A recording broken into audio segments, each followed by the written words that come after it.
اللهم اغفر لحينا وميتنا وشاهدنا وغائبنا وصغيرنا وكبيرنا وذكرنا وانثانا اللهم من احييته منا فاحيي على الاسلام ومن توفيته منا فتوفه على الإسلام۔ اے میرے مولا ان کی اماں جان کی کامل مغفرت فرما دو۔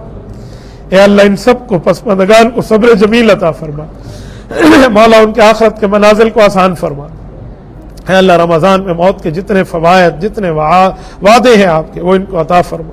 اے اللہ ان کا حامی اور ناصر ہو جائے، ان کی آخرت کے منازل کو آسان فرما، قبر کو جنت کا باغ فرما، اپنے نبی کی زیارت عطا فرما، قبر کے سوالات و جوابات کو آسان فرما۔ اے میرے مولا ان سمیت جن کا انتقال ہوا ہے دنیا سے گئے ہیں، اللہ ان سب کی قبروں کو مسلمان کی قبروں کو جنت کا باغ بنا، پسماندگان کو صبر جمیل عطا فرما۔ اے اللہ آج کا ہمارا بیان، ہمارا ذکر، ہماری تلاوت، یہ گفتگو، سوالات و جوابات سب کا ثواب ان کو ایصال کرتے ہیں، اللہ ان کو عطا فرما۔ اے میرے مولا رمضان کا مہینہ ہے، رمضان کی برکتیں دے دے۔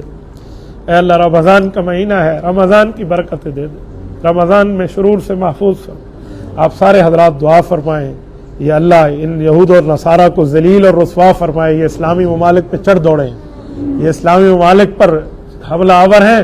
اے اللہ ان یہود اور نصارہ کے جھنڈوں کو نیچے کر دے، اے اللہ ان کے جہازوں کو فضاؤں میں پاش کر دے، اے اللہ ان کے جھنڈوں کو نیچے کر دے، ان کے بندروں میں جہازوں کو غرق کر دے۔ اے اللہ اسلامی ممالک کی حفاظت فرما، ملت اسلامیہ کی حفاظت فرما، حرمین کی حفاظت فرما، بیت المقدس کی حفاظت فرما۔ اے میرے مولا تمام مسلمان کی حفاظت فرما، ملک پاکستان کی حفاظت فرما، حفاظت کرنے والوں کی حفاظت فرما۔ صلی اللہ تعالی علی خیر خلقہ محمد وعلی آلہ واصحابہ اجمعین برحمتک یا ارحم